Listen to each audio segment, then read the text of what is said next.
নজিরবিহীন লুটপাট করেছে আওয়ামী লীগ। ৫ আগস্টের প্রেক্ষিতে পলাতক দলের প্রায় সকল শীর্ষস্থানীয় নেতারা। তবে লুটপাট করে নেতারা পালালেও ঋণের বোঝা চেপেছে ডক্টর ইউনূসের অন্তর্বর্তী সরকারের কাঁধে, যার মাসুল দিচ্ছে বাংলাদেশের জনগণ।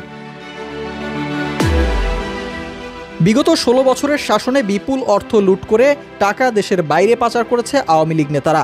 ফলে এই টাকা আর ব্যাংকে ফেরত আসছে না। এতে ব্যাংক খাতে সৃষ্টি হয়েছে তীব্র তারল্য সংকট, যার কারণে আমানতের সুদের হার বাড়াতে ব্যাংকগুলোকে বাধ্য করা হচ্ছে। এছাড়া মূল্যস্ফীতি নিয়ন্ত্রণের কারণেও ঋণের সুদের হার বেড়েছে।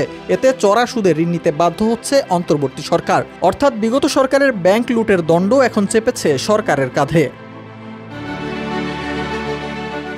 কেন্দ্রীয় ব্যাংকের তথ্য বলছে ২০২৩ সালের মাঝামাঝি থেকে ব্যাংক খাতে তারল্য সংকট প্রকট আকার ধারণ করে। ইসলামী ব্যাংক সহ এস আলম গ্রুপের দখল করা ৭টি ব্যাংক, ন্যাশনাল ব্যাংক, সরকারি খাতের জনতা ব্যাংক সহ আরও কয়েকটি ব্যাংক তারল্য সংকটে পড়লে ঋণের সুদের হার বাড়তে থাকে। এতদিন এর নেতিবাচক প্রভাব বেসরকারি খাতের ঋণ প্রবাহে পড়লেও এখন সরকারি খাতে পড়তে শুরু করেছে।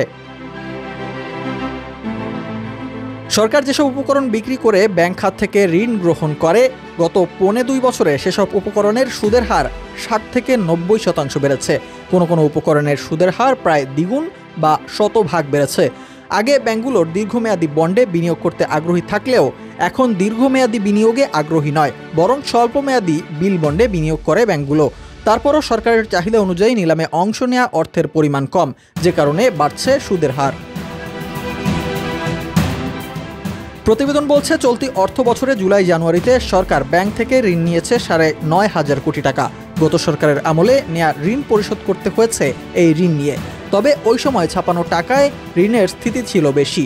ফেব্রুয়ারি পর্যন্ত এই স্থিতি কমে ৯৭,০০০ কোটি টাকায় দাঁড়িয়েছে। উক্ত সময় ৫৮,৪০০ কোটি টাকা ছাপানো টাকায় ঋণ পরিশোধ করেছে অন্তর্বর্তী সরকার।